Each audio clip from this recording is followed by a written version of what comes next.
صبح 16 دکامبر در تولدخانه رقم 3 شهر دوشنبه یک مادر چهارگانیک دو پسر و دو دختر به دنیا آورد. طفلان چهارگانیک فعلا در شعبه ایو قرار داشتند، زیرا به گفته طبیب فریده کرامتالایونا نورسید به دنیا آمدند.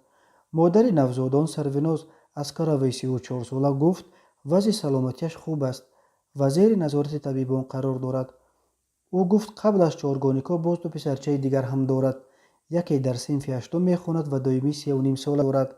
مادر گفت هنوز طفلکان نوزادش را ندیده است. پدر چهارگانیکا دلیر فیضلیف زاده شهر باختر بوده در پایتخت اجاره نشین است. او در یک شرکت کار میکند.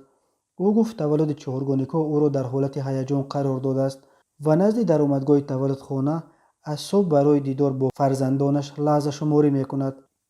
راستی با وجود چند بار از تشخیص گذرانیدن همسرم باور نمیکردم که چهارگانیک تولد میکند.